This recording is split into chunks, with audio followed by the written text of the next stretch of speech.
Yum,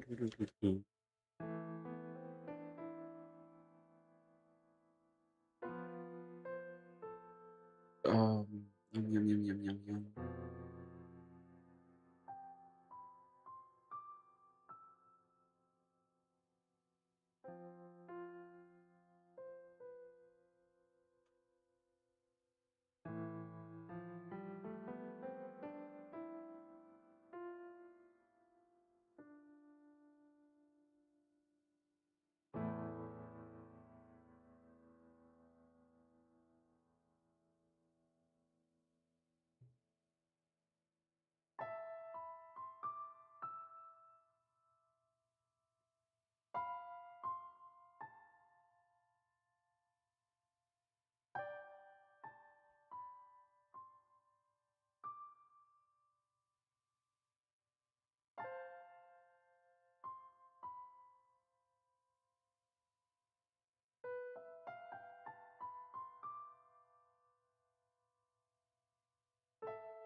Okay.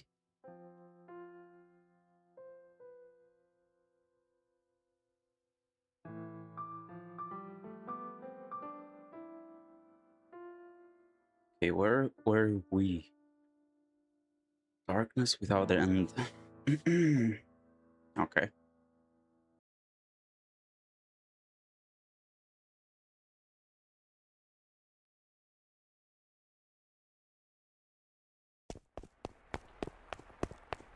Right.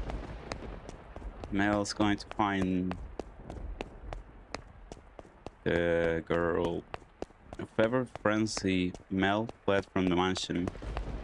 Even in early summer, the night was cold, and to make matters worse, raindrops pelted him from head to toe.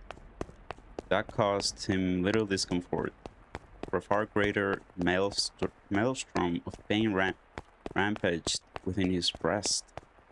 At night, the town took on a different appearance, not simply for a lack of illumination, but the people active within it as well. It was not a suitable place for a young aristocratic man to go wandering unattended. The darkness is not only the abode of devils, but of beggars, thieves, criminals, and all manner of things undesirable.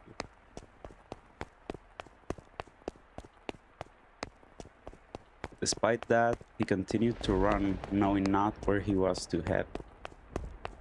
He simply went where his feet took him, and where he arrived was the church. Father! Father! God should be able to offer me counsel, to answer all my questions about that painting, about her, and about Nellie's feelings. Not our lies, but the truth. Please open the door. Open the door. But as you might expect, the door was locked, and the priest showed no sign of responding to his calls. The sound of the pouring rain drowned out everything else. His head drooped feebly. He looked like a helpless little calf who had wandered alone onto a dark, precarious mountain path with no end in sight.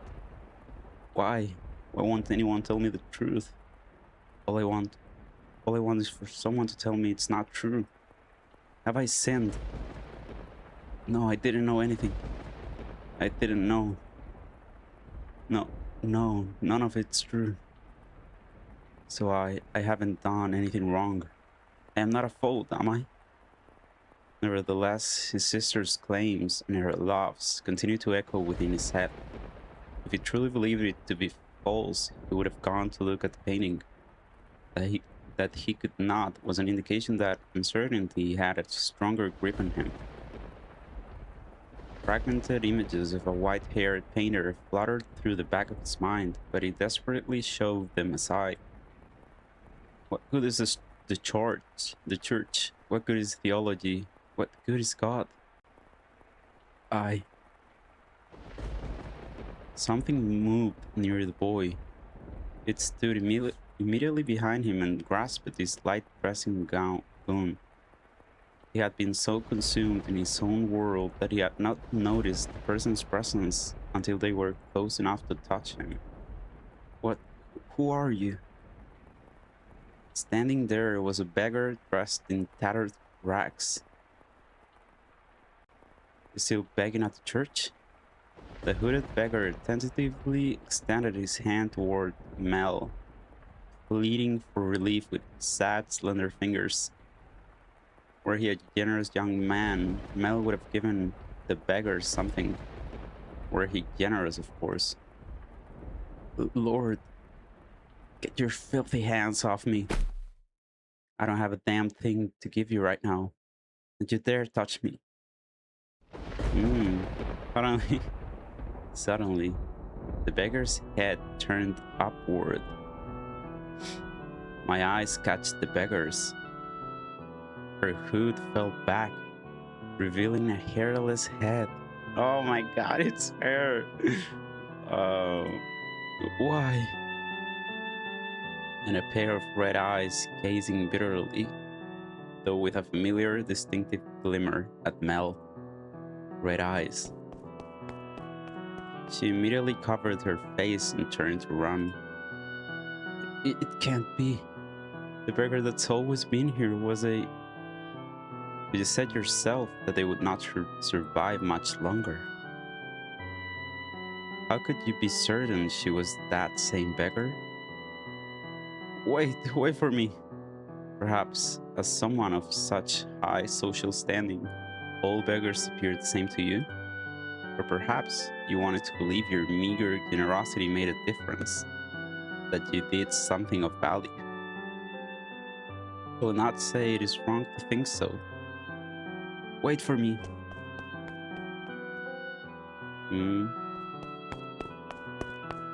The maid is talking as if we are Mel. I chase after the fleeing girl. Though I shout for her to stop, she continues to run. The rain is so heavy, I'm afraid I might lose her. I'm terrified. But I didn't do anything wrong, did I? I'm begging you, please stop. I just want to talk. She comes to a stop at a corner. Please do not go around this corner. It's you, isn't it? I am sorry. Why are you apologizing? What I said back there was terrible, and for that I am truly sorry. I didn't realize it was you. Please, come back to me. If you're concerned about social status, I'll figure something out. And Nellie's getting married off soon enough. Oh, yes, Nellie. Nellie did some horrible things to you. She's lost her mind. She was talking nonsense. Don't worry, she'll be out of the picture soon enough. I'll make sure you're safe. Say something, please. Are you angry? You're angry, aren't you? I am not angry at you. I am not. Did you know everything? Did you come to our house aware of everything? What? Did you? Tell me, please. The priest isn't around and everything Nellie says is a lie. You're the only one who will tell me it's not true. What are you? A relationship? I don't understand what you're saying. I see. You don't know. You don't know. It's for the best. Mm.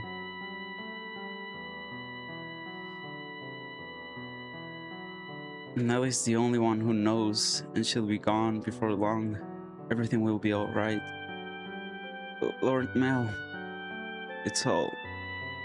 It'll all be all right. Let's go back. I'll make sure you're never put in danger again. I'm begging you, stay with me. My appearance is no longer suitable to stand at your side. You saw how unsightly I am back in the church, did you not? Hair can grow back. That's not a problem. Now I truly look the part of the hideous witch, but I am to blame. It was a sin for me to find happiness in your kindness. What are you talking about? My sin was falling in love with you. Not what happened to my father, nor how we had to spend our days. There's no sin in that. We have our whole lives ahead of us, don't we? With enough time, this whole tragic mess will be behind us. Things will only get better from here. I, I'll be your prince. Be the one who took the girl to see the outside world. So please, give me your hand. Come to me. Don't leave me all alone. I need you by my side. Please. I extend my hand around the corner. I sense her hesitating beyond the bend. I'm begging you. I can't see what's on the other side, but a vision of her reaching out to put her hand in mine wells up in my mind. But that story never had an ending. She doesn't take my hand. I doubt the girl ever wrote that letter. Uh, she's not there when I turn the corner. Why? How did things end up like this? Where did I go wrong? Oh God. Now the maid, of course.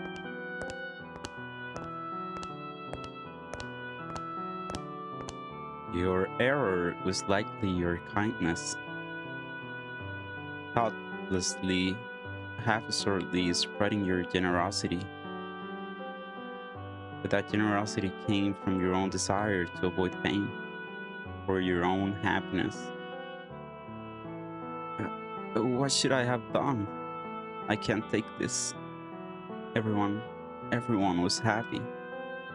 Nellie used to laugh and smile. She once meant the world to me. How did things end up like this? It's not my fault. I didn't do anything wrong. If you pretend like nothing happened, then perhaps they can go on smiling in your head. But regardless, you must follow the path you tread. It is your path alone. The path you chose when, in that moment, you decided to run. Make the wrong choice in those moments, and you shall find yourself on the road to ruin. I would have been better off not knowing, better off in the dark. I just wanted those tranquil days to last. They were supposed to last forever. At some point, your childhood must come to an end, and that ending may not be the one you anticipated. I can't stand this world. You yearned for a world that would treat you with kindness. What should I do? So what is this made like? Is it like God? Or an immortal? What should I have done? Someone, please help me. You should return now. If you spend too long out here, you're liable to catch cold. Now, let us return to our own time. Okay, we're going back. She disappeared. What the hell?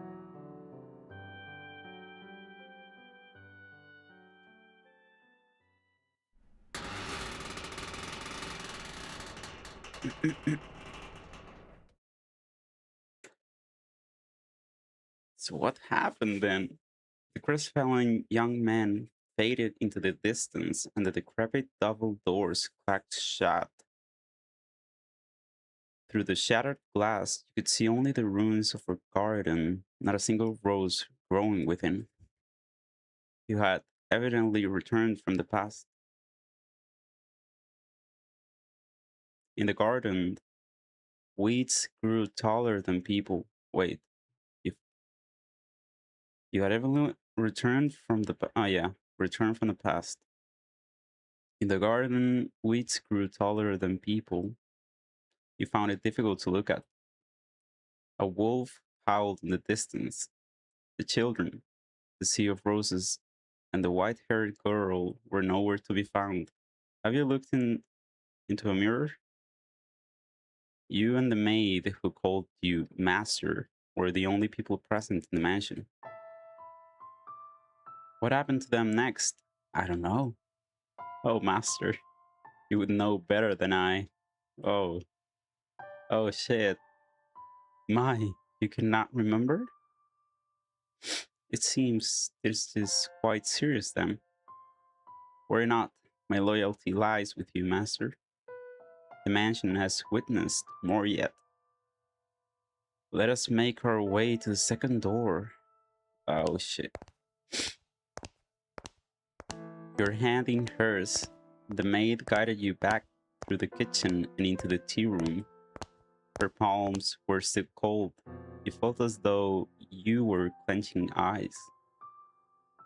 Master, do you wish to know the truth no matter what may be hidden within? Or if it is something you would be happier not knowing, would you rather remain in the dark? Oh, is that so? She's so creepy. What would I choose? I guess we have to know. I wonder about their father. What about the mother? Yes, the flaxen-haired sibling's father. Do you think he knew about the white-haired girl? He had to, know. If he did, and perhaps he allowed her to stay because of how deeply he loved his wife.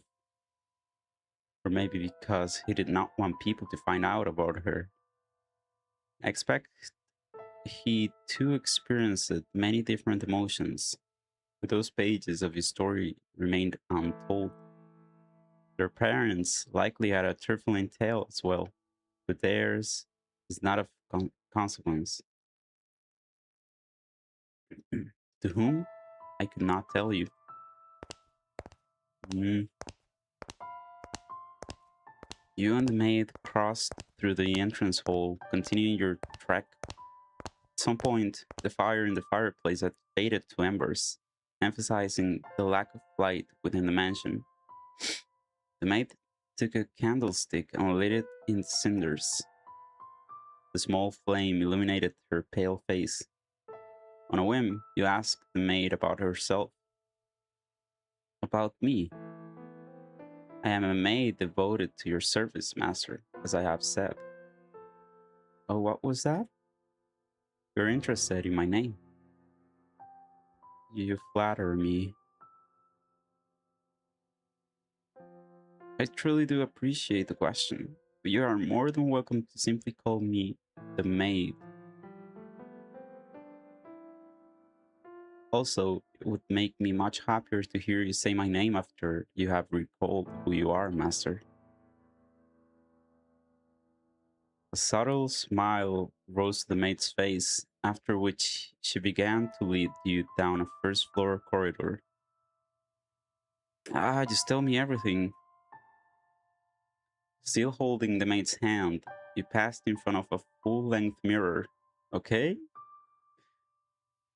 Ah, and it reflected the warm light of the candle, which disappeared out of range shortly thereafter. Oh my, is something the matter? Did you come across something peculiar? The maid had not appeared in the mirror. Oh, they're vampires. No.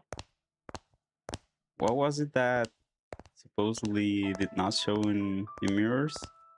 I think those were ghosts. I'm not sure though. Though she was not the only one without a reflection. Oh, we also are invisible. You reached the end of the corridor. There appeared to be a doorway, but the door itself was long since gone, leaving only a hole in the wall to frame the stairs behind it. Without hesitation, the maid descended into the darkness. You have more interest in this mansion, master, than in a mere maid, do you not? Not really. Though it pains me to say as much in your presence, master, this house is cursed. Yes, it is a curse that runs deep. As you just bore witness to, the majority of those who dwell within these walls fall into misfortune. I have served here for many years, and periods of happiness are as fleeting as a sugar cube in a cup of hot tea. Why did such tragedies befall them? If I were to guess, master, it was because you had not returned. When you remember your true self, the mansion's curse should be broken. The next door is before us. It appeared to be the entrance to a cellar. The disconsolate wooden door was visibly rotten in several places, and it seemed it might crumble at a single touch. You could hear the sound of something devouring meat beyond the door. Maybe there was a beast living within. Before you had a chance to say you thought it was dangerous, the maid opened the door with a chilling smile on her face. Your first impression was that it smelled of blood. Where are we going now?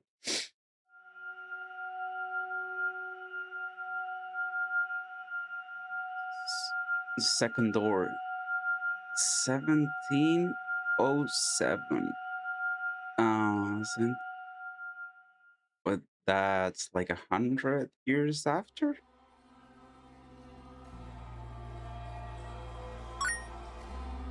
Bruh. The mansion sat in ruins in that era. Not a soul resided within. The grandeur of the house was lost to the ages. It was in perpetual decline. Not a flower grew in the garden. Dust and dirt blackened the facade. Cobwebs blanketed the corridors. Ivy shrouded the outer walls. It was not a pleasant sight. Oh, what is this music? I feel like someone is behind me. As hard as I tried to fight it, I could not stop the mansion's descent into disrepair. The depth of the previous owner's grief, or perhaps despair, was far too much. After the beautiful flaxen-haired family, people stayed away from the mansion. They had no heirs, so their bloodline simply vanished into the depths of history.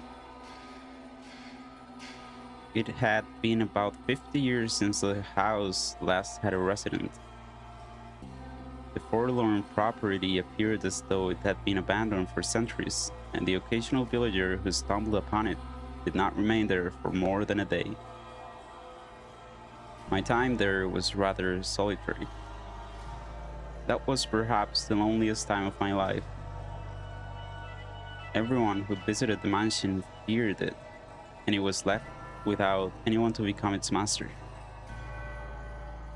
I even came to believe that my time serving as maid would come to an end in this era. But wait, if 100 years went by, then this maid is... how old is she? However, one day I noticed something out of the ordinary. As a servant of the house, I am almost immediately aware of any new presence within its walls, and there appeared to be someone downstairs. Can you imagine just how delighted I was? Hmm, what is this? Uh, though part of me was anxious about what kind of person I might find, the possibility that it could be you had my heart aflutter. So, resisting the urge to rush, I headed for the basement. The cellar was where red wine, smoked meat, and other preserved foods were kept.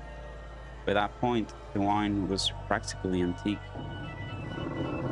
As I had expected, a man had made his way into the cellar. What is that sound? Is anyone there?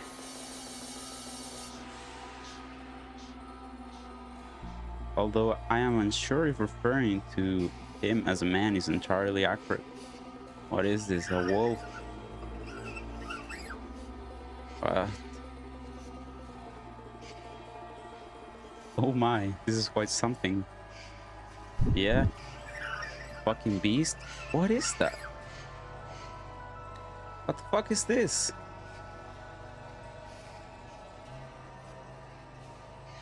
The fuck is that? The demon? I thought...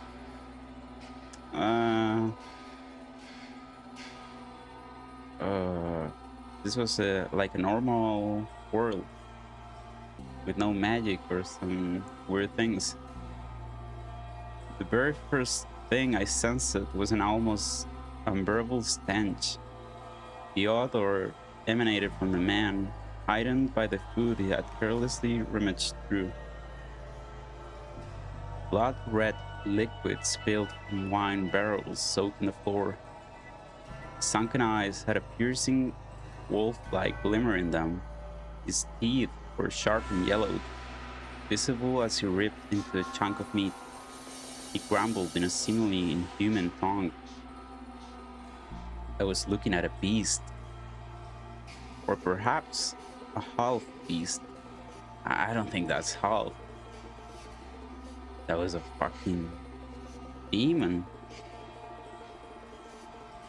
There was another source of odor in the room though. It had something of a kind of metallic tinge to it, and when I noticed this, I nearly passed out. The red liquid was not just wine as I had assumed. It's blood. The beast had, I presume, stolen a weapon from the village. A sword far too nice for him lay on the floor by his side. I could hardly imagine how many people's lives he had taken with that blade. It was visibly wet with blood, even in the darkness of the cellar. But at the same time, it had an imposing gleam. The fine, luscious aroma of the wine could not mask the stench of blood and the beast. Holding my breath, I took a few moments to ponder. Wonder what? Oh, master, you know. Tell me, were you summoned here by the mansion? What is this thing?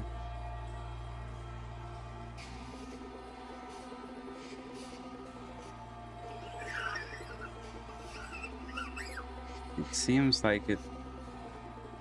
He is the new master.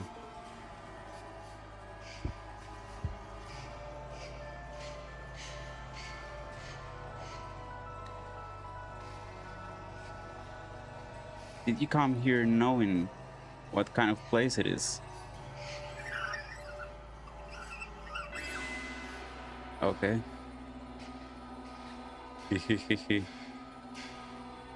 you're in want of money, you're welcome to help yourself to some of the furniture. What?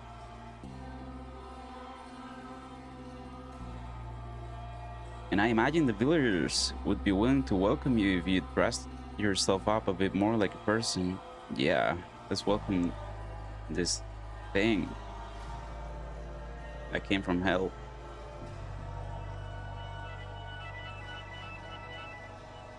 Then you can trade the furniture for food and make your way to a larger town.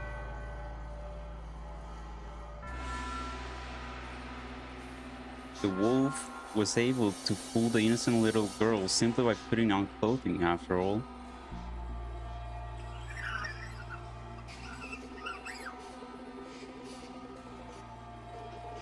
Oh dear, I was afraid you wouldn't understand me.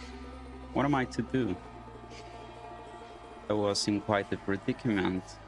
Nevertheless, it meant a great deal to me then that I had found someone who did not fear the mansion, be they human or beast.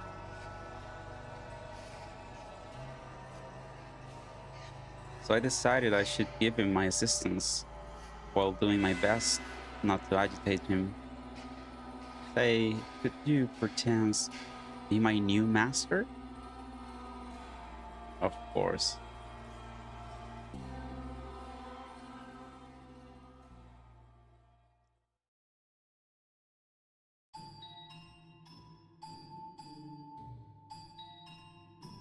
The mansion sat near the ocean, so we're not gonna. I thought we were gonna continue the story in detail of Mel and Nelly.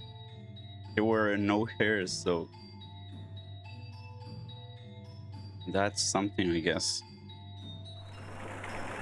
Say it was perched upon a cliff might make it sound rather intimidating. Ah, wait. This is a little bit too loud. Too loud.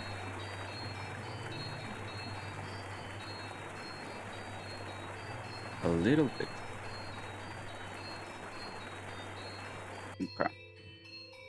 To say it was perched upon a cliff might make it sound rather intimidating, but you could see the beautifully clear sea through the windows, a glittering expanse of emerald and turquoise.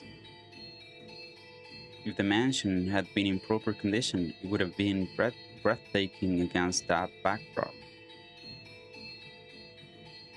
I even wanted to plant orange trees in the garden. Though it was a tumultuous era, the sun still shone bright upon the land, which only served to emphasize the house's unsightliness. Oh yes, perhaps I should give you some more background information. At that period of time, a war had just drawn to a close. After war, the once gorgeous wetlands were infested with crows picking at decaying remains. Bodies of soldiers fallen in battle continually washed up on the shores of coastal villages. The people wanted nothing more than for the curtain to draw on that deeply political contest. And when it finally did, the kingdom, with its richly fertile shores, was stripped of its independence, beginning a new era under new rule.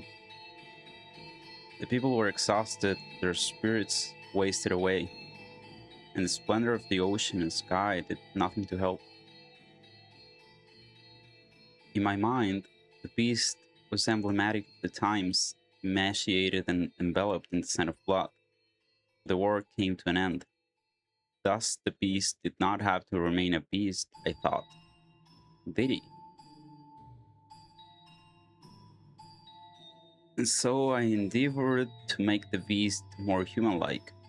First, I needed to do something about his appearance. I would draw a bath, scrub away all the filth, and dress him in clothing left in the mansion.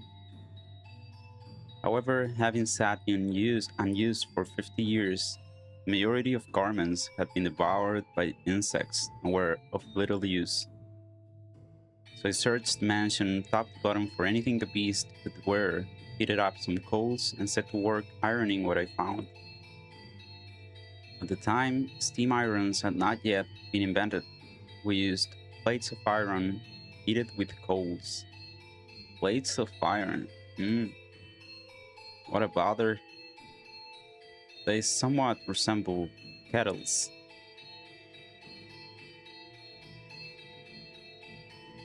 I even prepared meals for the beast in order to teach him proper table manners.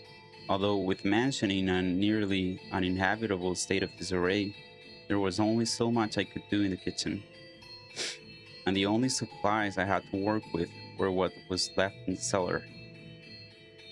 As such, I was not able to put to use the cooking skills I had learned in the flaxen-haired family's time. Now, what about his clothes? What is this? It's like a ghost. You mustn't eat with your hands. You want to get your fingers and face dirty.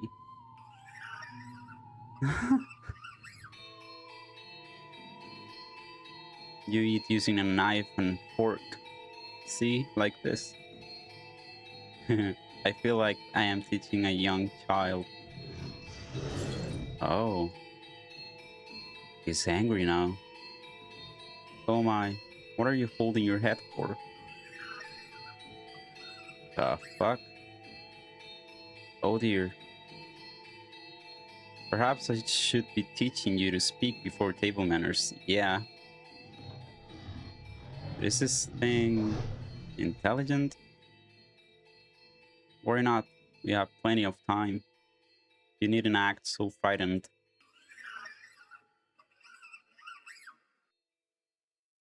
Or perhaps you do not want to be understood at all? Does this thing understand her? Would you be so kind as to tell me your name? You are, for now, still a guest. It is too soon for me to call you master. Or am I mistaken? Well, your name, that is what people call you. How about I start by telling you my name? Maybe we are this thing. Nah, I don't think so. I am called, of course, we won't know her name. Be.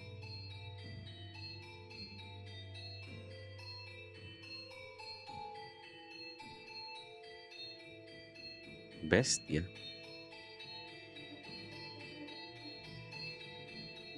Bestia. Your name is Bestia? Of course. What a great name. Beast.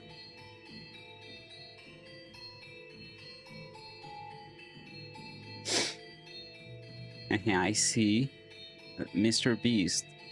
Then this is what I shall call you, Bestia. My, you seem to be rather perplexed as to how I was still alive, yes. He had, in fact, attempted to cause me harm. No, not that. Uh, you are like 200 years old. I am a servant of the house. Okay. The beast called himself Bessia. It is a cursed thing. When I learned his name, it seemed to take on new importance in my mind. It was not a mere beast, the thing called Bestia. Master. Should I ever have the chance to hear your name, I am certain you too shall become more substantial at presence. So she doesn't know our name.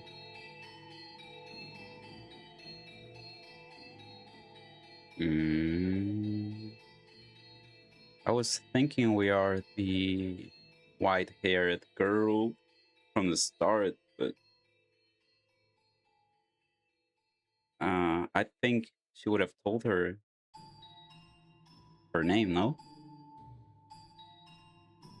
But you must always remember, Master, that even if you do not remember your name, and even if you never know mine, you have always held a special place in my heart. Okay. And thus began my tranquil days with Bestia. Slowly he began to learn the human tongue. Really? And I was, to be quite honest, rather thrilled. To be certain, I was afraid of the beast, but my fear was not so strong as my elation that there was someone else in the mansion, someone to whom I could speak, and someone that might become my master. Come now, you must pull weeds out at the roots or they will soon grow back. This is a task that requires perseverance. You do it like this, see? There you go. Grass. Oh, did you not expect that? What appears to be many plants on the surface is actually all connected within the soil.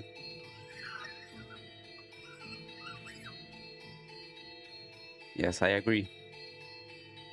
This is a task that requires man's strength. Is this even a man?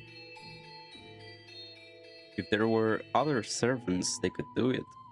I apologize for making you tend to the garden, future master.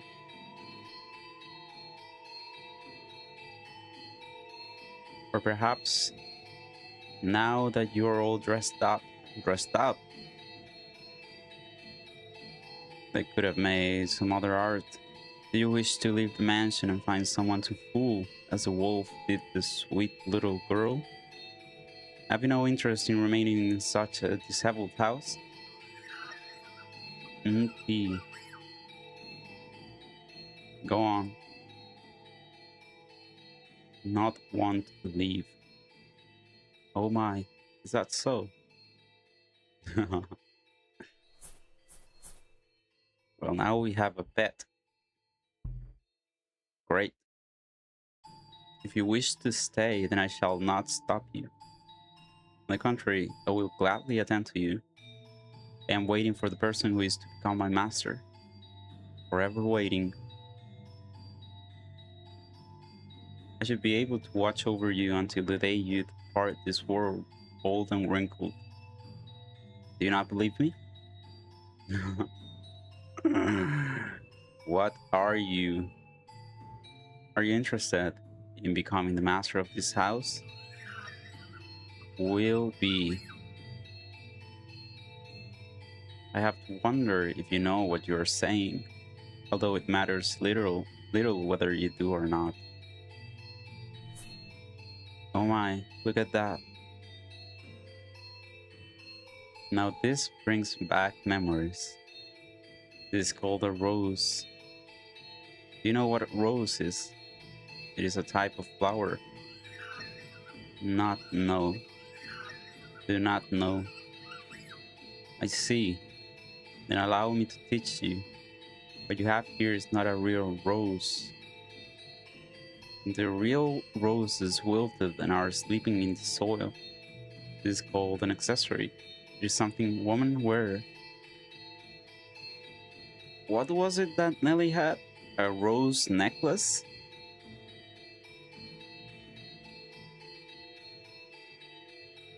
The beast held an ornamental white rose in his hands. Or is it the thing that Mel gave to the girl? I don't remember if it was a white rose though. An object someone sometime meant to give to someone else. Ah. Curiously, the white rose was just as stunning as it had been the day it was made, despite being buried in the earth for so many years. I hear roses make wonderful gifts.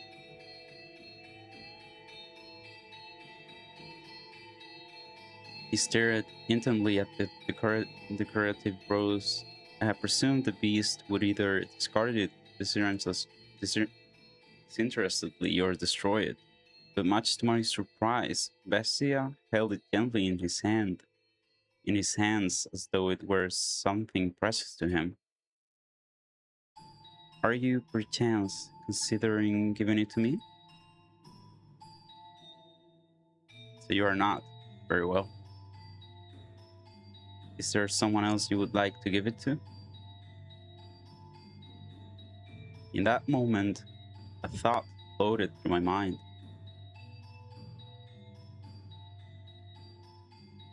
The thing I had found in a pool of blood in the cellar was a monstrous creature indeed, but perhaps that was not at his core what he truly was. So I asked him a question. What is it that you desire, Bestia? This mansion fulfills people's desires. Really, if you yearn for something, want, live, peace.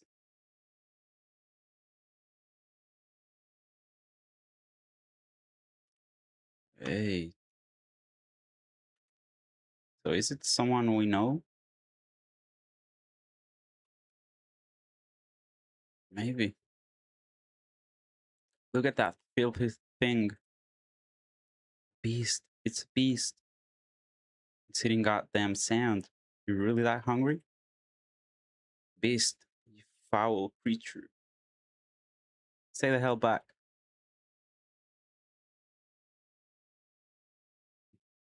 and I'll kill you. Several days passed by.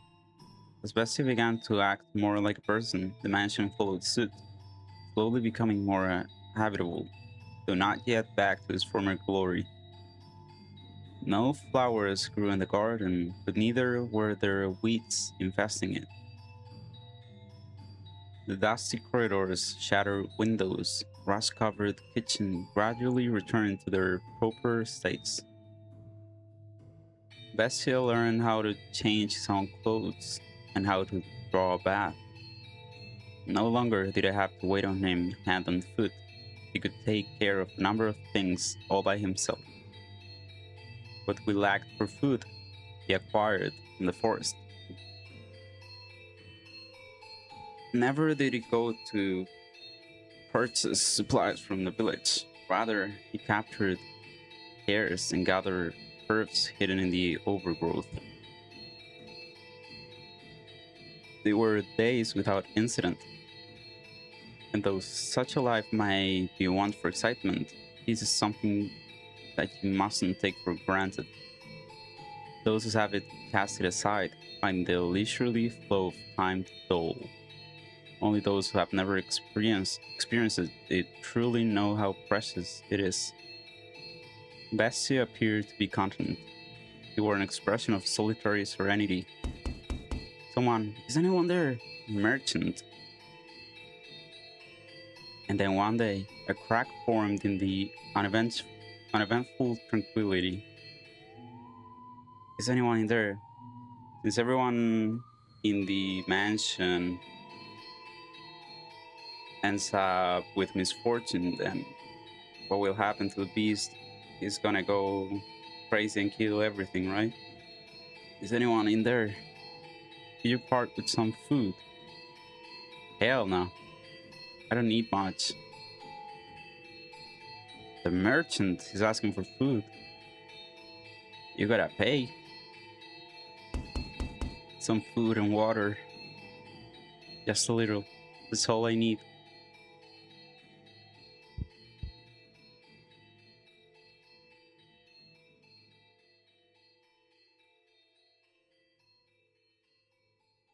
Bestia looked over at me as if seeking my aid.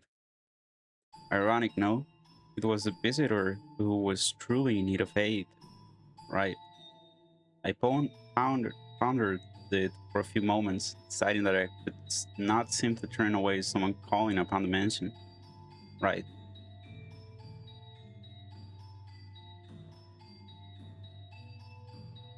Had Bestia ordered me to not let him in, I would have followed his instructions, but he said nothing.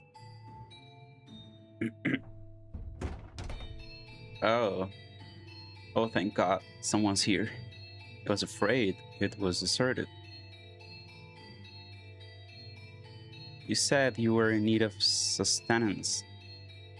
Yes, it doesn't have to be much. Anything to quench this thirst. I got lost, and it's been several days. Give me a few minutes. I will find. He's gonna see the fucking beast.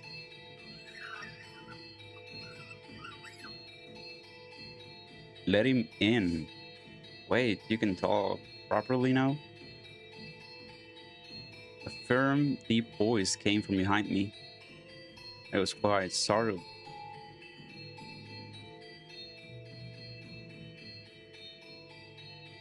When had the beast learned to act so much like a human? When had he learned to speak so clearly and to behave so much like a master? Ah, upon seeing Bessia, a look of terror appeared to cross the wanderer's face for a moment. Yeah, to my eyes, Bessia was the very image of a head of house, but to any outsider, he was probably appeared to be nothing more than a beast in man's clothing. Prepare him a meal and a bath. I suspect he is quite tired. Hey, how do you talk like that?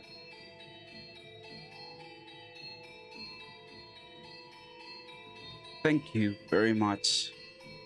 But in time, the fear drained from the man's face. Bestia sat precariously on the border between man and beast. Though he still had his doubts, the wanderer revised his first impression, deciding Bestia was human. Yeah, a human. As the wolf had fooled the little girl in the forest, he too has succeeded in playing the role of a man.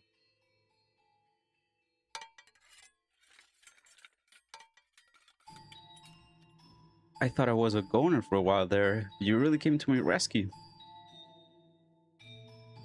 And I mean, like this on top of that, you really didn't have to.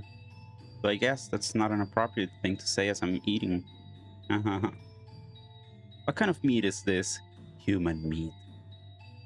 Hair. It's damn tender for a rabbit. Here I thought it was beef. You have quite the skilled chef. Oh, is she the one who cooked this? Is she your wife? No, no, please. Oh no, I'm merely a serpent. Female serpent, huh? Don't see that very often.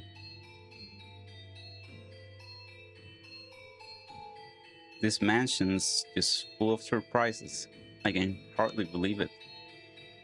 Lasts for days, and as soon as I think I'm dead, there it is. Thinking back on it now, it's miraculous. I have a bad feeling about this. I feel like you will die.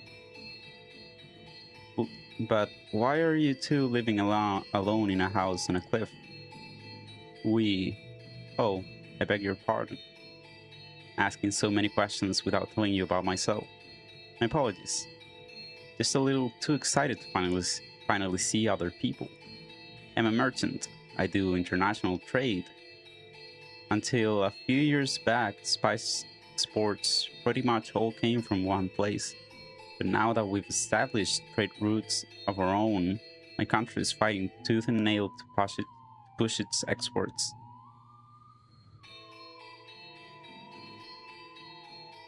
And in fact, some have lost a few teeth in the fight already. But that's just how it works. It's a cutthroat world. You do what you must to survive. That's just how it works, the merchant said, a sorrowful look on his face. He was quite clearly putting on a show, though. Confidence in himself and his homeland radiated from that man. I came to this land to do business. But much to my chagrin, I somehow ended up lost in the forest.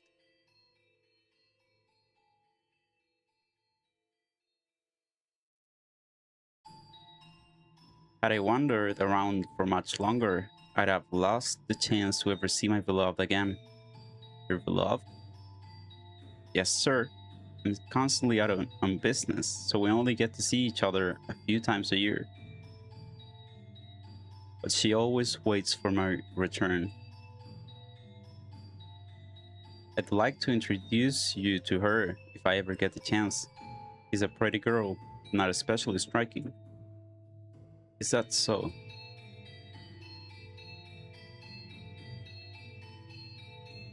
The merchant was a man of many words, and I, for one, do not mind a lively supper table.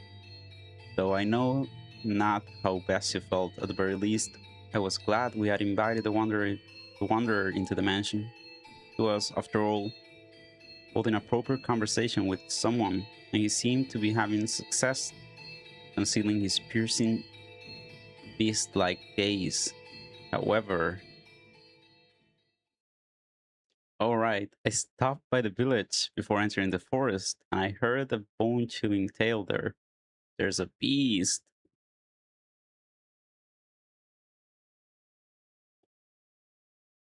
Well, it seems more like a monster. As soon as the merchant brought up the subject, a palpable tension spread through the room. They say there have been sightings of a beast. It's a creature unlike anything anyone's seen before. Not a wolf or a bear or anything like that. Bear. Even attacked the village once, killing several people. Thankfully, the man managed to drive it out, but the creature is still alive. There's nothing in this world scarier than a vicious beast.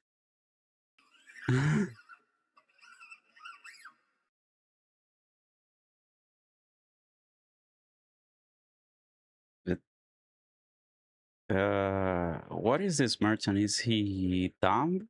Like, can he not see that there's a fucking monster in front of him?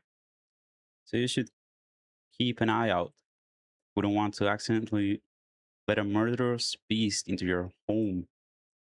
At the villager's insistence, I had the smithy forge me a knife. Is that knife? Huh? With you now? Well, yeah, I've got it on me. Oh, you're dead. Only good to defend myself with, but it's better than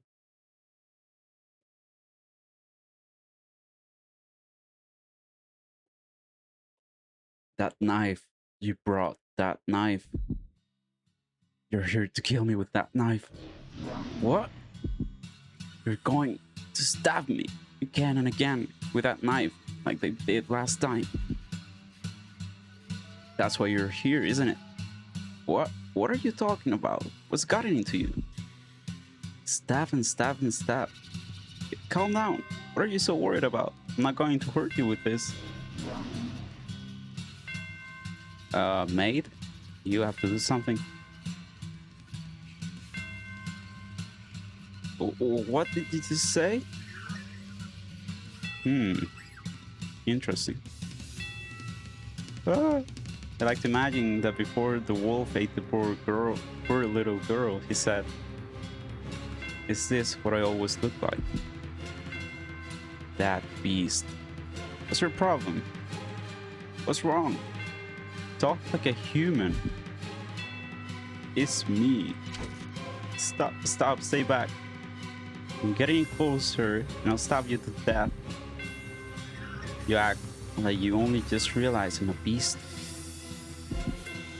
That's right, I'm a beast. I killed them. Stay back, and I'll do the same to you. Help. Who will help you? In his hand, Bessia held his sword.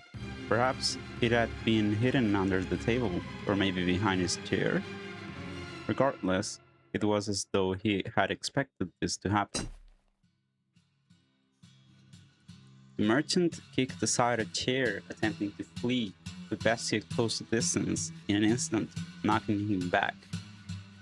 He lost his balance and slammed against the wall, but still he made to escape, though the beast stood blocking his path. No, please stop this.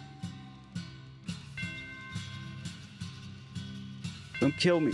My beloved is waiting for me back home. I can't leave her behind. And why should I care? Oh my god.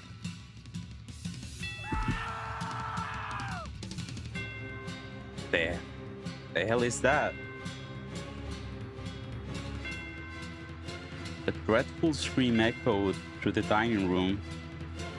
I reflexively covered my ears. Please help. Someone, anyone. No one's going to come for you. This mansion's a long way from town. Help. That woman, where did she? Why isn't she here? She was just... Uh... You'll kill me if I don't kill you. And so, I must show you that I will. I must show you that I'm serious. I must kill you, or you won't understand. Just won't understand. If I don't show you firsthand, you won't understand.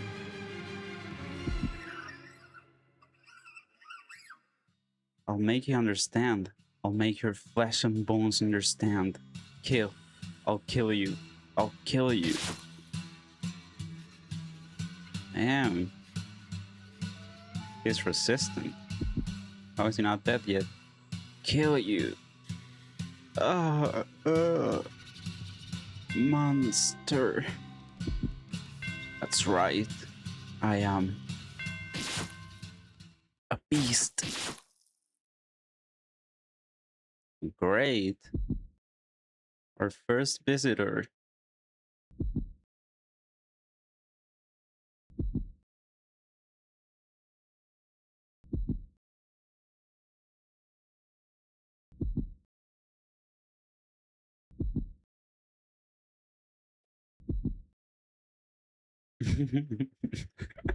What is this? They had been enjoying a peaceful meal around the table together just minutes earlier. So what had triggered this? If I were to guess, the merchant saying the word knife is what caused the beast to snap. A simple, small thing set him off. I could not comprehend it.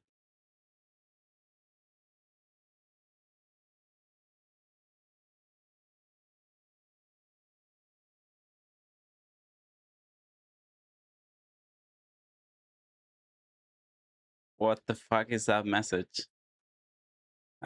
Okay.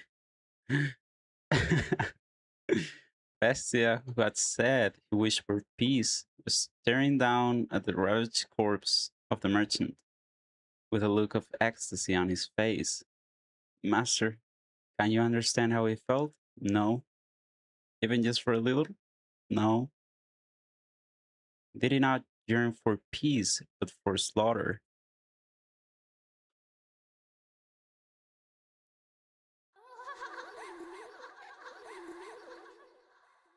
Yeah, this game is...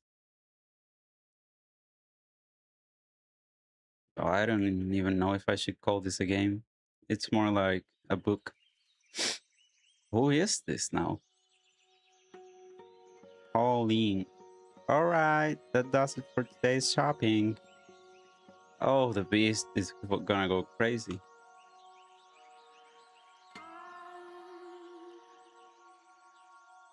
And now, the moment we've all been waiting for. Snack time.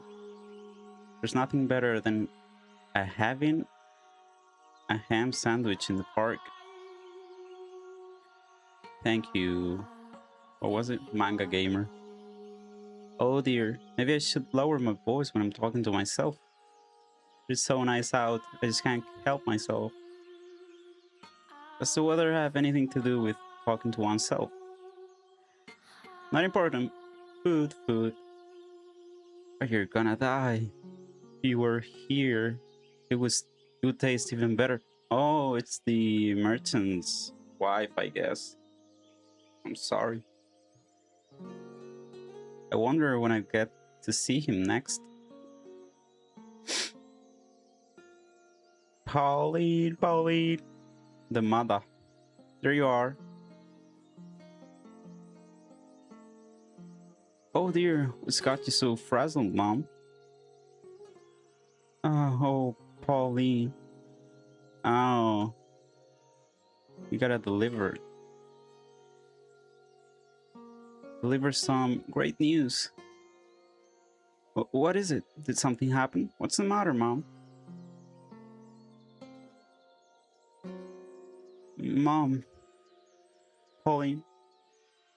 This isn't like you, Mom. It's not like you at all. Tell me what happened.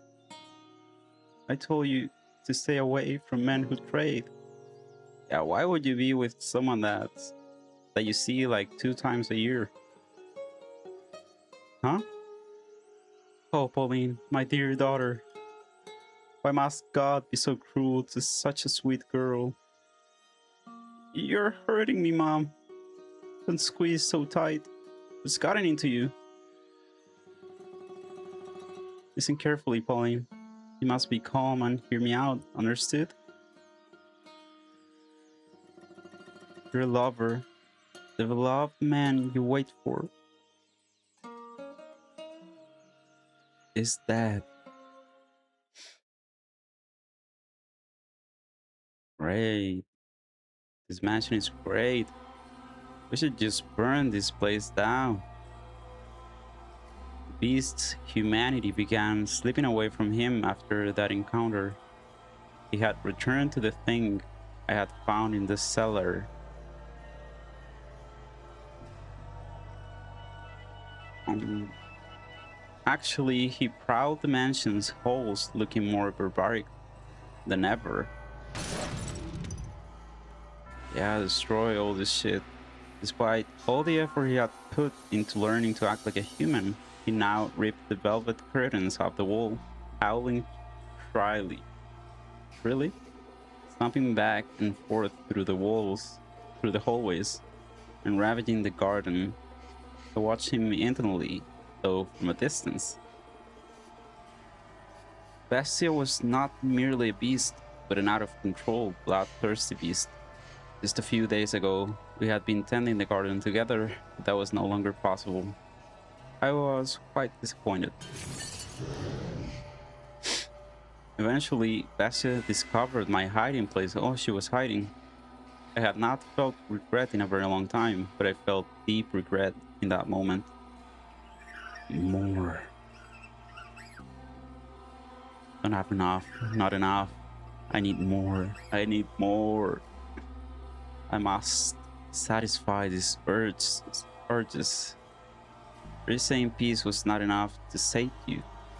Did I mishear you when you asked for peace? I was mistaken. Asking for peace won't solve anything. Blood, despair, eyes filled with terror. These are the things I need. And I've always known it. You said this mansion fulfills people's desires. Then, give me prey. No more hairs. Live humans. Why did I ever teach him to speak human language? Before long, the mansion granted his wish. Once a week, a villager or a traveling merchant from somewhere would wander into the forest, ending up at the mansion on the cliff. Though something felt suspicious about the man who greeted them at the door on the surface, he looked like a proper nobleman. Something felt suspicious. Are we not seeing the same things? So they all eventually chose to trust Bestia. The mansion had an air of loneliness about it, but it was adequate to provide rest for their weary feet. There was food and a bed, and most comforting of all, there were other people. The lord of the house treated the lost souls like esteemed guests. He poured them fine wine and had me cook for them. No one suspected in the slightest that he was a beast. He put on a reasonably convincing act, because yes, I had taught him how to behave like a master. The visitors all went to bed contented. But as I am sure you can imagine, master, they would never see the light of day again. The penetratingly bright sunlight, particular to this area. A beast! It's a beast! You disgusting creature! You hideous monster! Kill him! If that's how you humans want to do things, then I'll play your little game. I'll play it even better than you. I'll kill you. I'll slaughter you. No, Quizon, what is this? How did they not notice? Or is it just because of like the mansion granting the wishes? That's it. Cry for me. Beg for your life. Pray for my mercy. Weep and struggle and suffer and die. No one understands. No one can possibly understand my despair. What did I ever do? Was it just because I'm a beast? When did I become a beast? Why do beasts have to die? Look at you. Beasts are savage, and so they must die. I'm a beast, therefore I'm savage. In which case, I'll kill them. I'll show them what makes a beast so terrifying.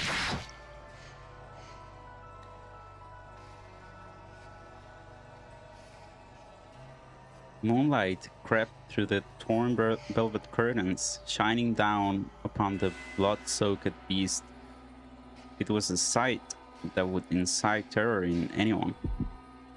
Look at this. No one can stand up to me. Humans have no chance against beasts.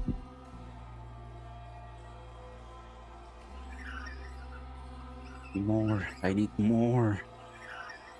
Give me more prey. Stop it. The mansion continued to sate the beast's demanded craving, sending not one but multiple villagers into his claws. Into these blood-stained walls, of which echoed in his monstrous howls. Stop, please, I'm begging you. Spare me, oh God. Sorry, I'm not familiar with your God. Beasts have no need of gods. I have a wife and son back at the village. Please, let me return to them. Why don't you bring them back to me? I'll send them to the same place you're going.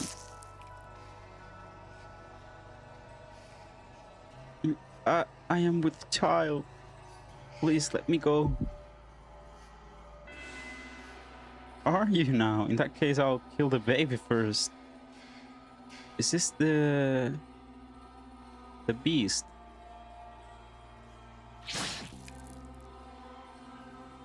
You damn monster.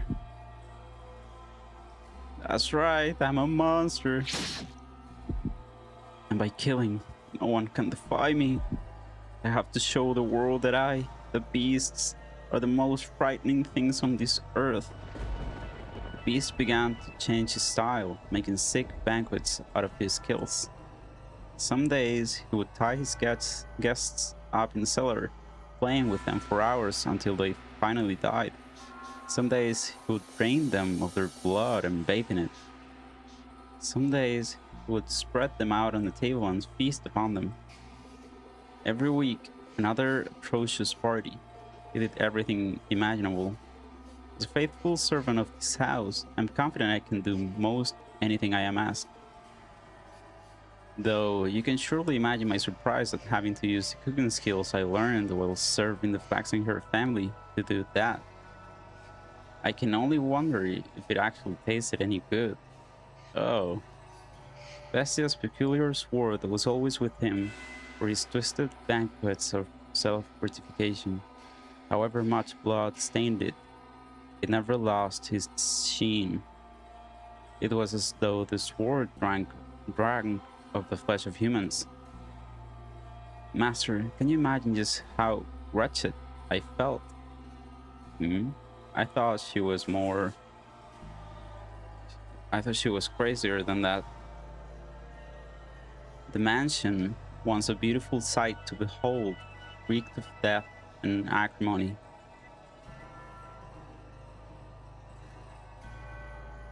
The stench of rotting flesh seeped out from the cellar. Even the years it spent forsaken in ruins were preferable to that. Perhaps I only had myself to blame. Yes, I do think so. Why did you make a beast your master? It was I who had invited the beast into the mansion. More, more, not enough. This isn't enough to satisfy me. The bestia still sought to hold more of his perverse parties. Lost villagers were no longer enough to quell his urges. He was indeed a genuine beast, and in time, this is what he began to wish for. Can't you get me any better prey? Better prey? Something truly exquisite. The perfect prey to quench this maddening thirst of mine. Babies. Do you know what he meant when he asked for the perfect prey, master? Perhaps a hero, someone courageous enough to stand up to him, with whom he could enjoy a battle to the death. Perhaps a dazzling young nymph to satisfy his other primal urges. Or perhaps what he wanted was not human at all, but a demon or a phantom. I would soon find out as the mansion attempted to grant his wish, bringing yet another guest to the house on the cliff. Oh, what will it be?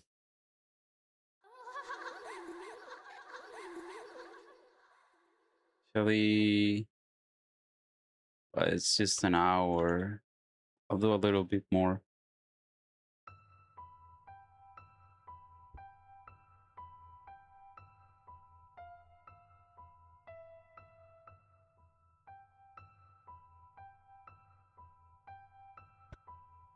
If the devil guides us, if God guides us, then perhaps I could accept that this was fate. Then it makes sense that I am here.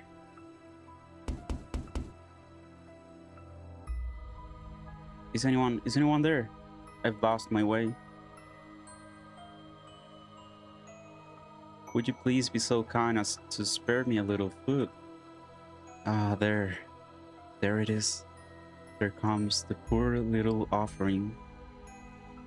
They never learn. They just keep coming again and again. The mansion keeps granting my wish. I would be glad to provide you some food, and you are welcome to stay the night. Get some rest. I will have a room prepared.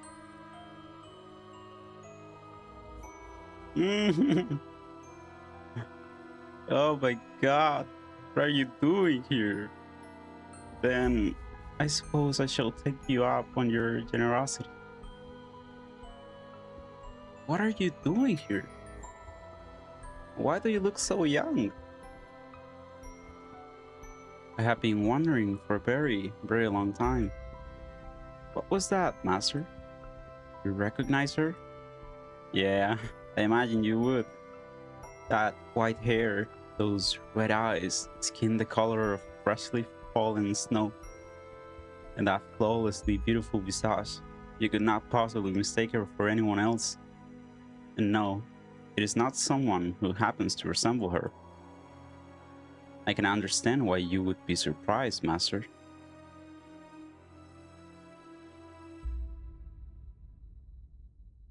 At first, I could hardly believe my own eyes. The wanderer, the wanderer knocking on the door that day was the very same fair-skinned young woman who visited the mansion so many years earlier. The white-haired girl must have spent many, many a night in the forest. Her crystalline skin was covered in red scratches from where she had brushed against stray branches and tree bark. She had even lost her shoes and was standing there barefooted, looking quite disheartened. But that did not make her any less beautiful. In fact, you could just imagine the dense forest canopy parting to allow the sun to shine down upon her.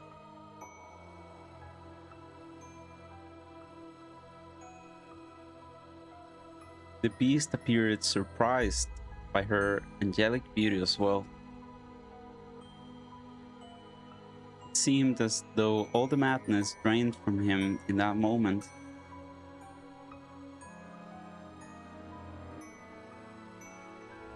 He said nothing, but his eyes told all.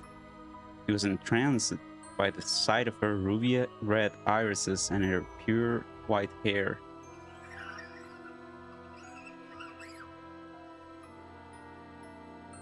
Pardon?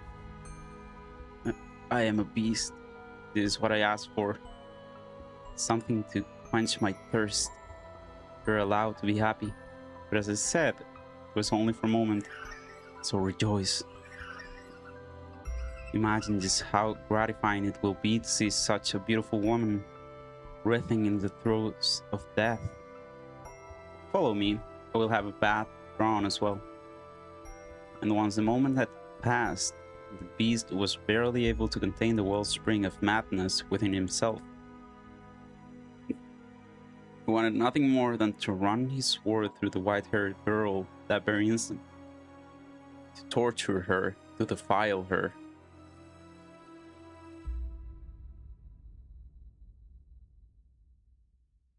But does she not remember? I don't get this story. He tended to her wounds, served her supper, and drew a bath for her. And afterwards, the beast even made to provide her with a dress to wear. Even the outfit she had only worn for one night so many years before was there, waiting for someone to put it on again. For her to put it on again.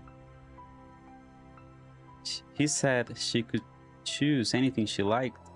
She, being such a modest young woman, said she needed not of such fine attire. And what a shame that was. I too wished to see her in a dress once more. I need not such fine clothing. You needn't be modest. No, that's not why. Are they not to your liking then? No, my apologies.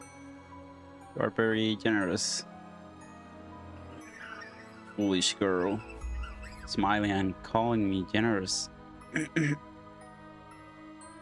was simply imagining what a pretty sight it would be. The sight of her fresh blood splattered on it. The sight of her life slipping away in it. I'm glad that, after wandering for so long, I ended up here in this mansion. And in a few hours, you'll be feeling the exact opposite. Get all the rest you need. I shall see you again in the morning. I thank you. Bessia then made his way out of the girl's bedchamber. His mask came crumbling off after only taking a few steps. There, that's precisely what I wanted.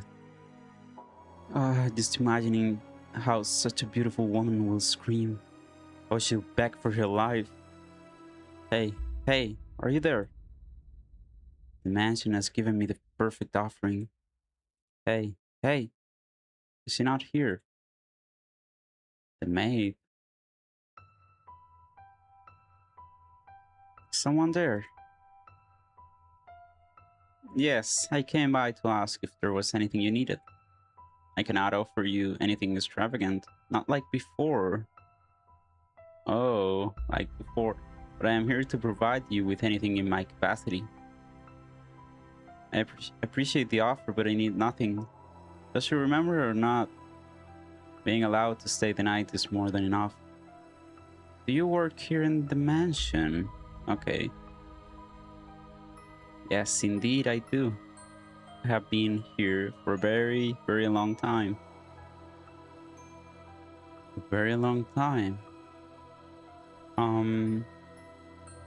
You might think this is an odd question, but have we met before? Something about you seems familiar.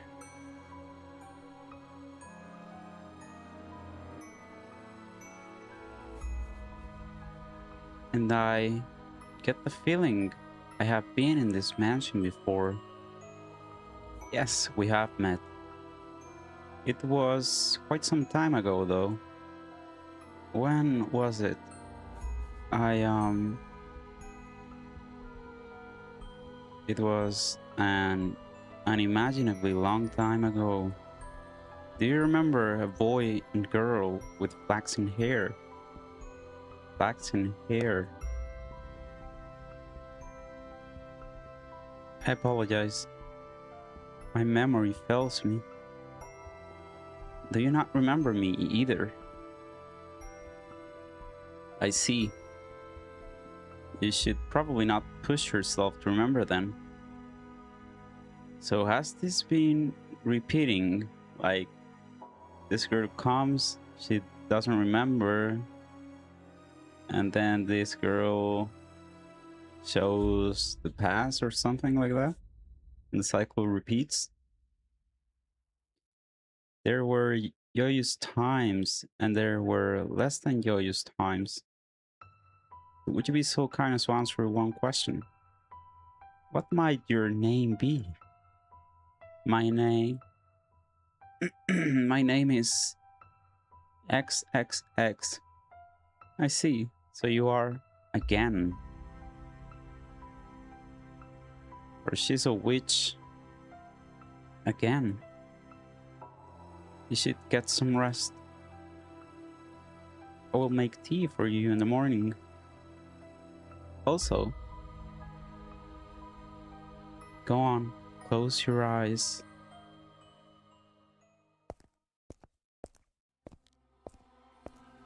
But Bessie, never waited for morning to come.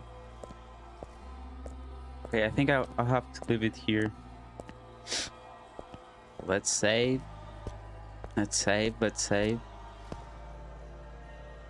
Okay. Oh, I will continue tomorrow. Well, in like 12 hours, I think. Yeah, thank you if you're watching. I'll see you next time. Thank you. Bye bye.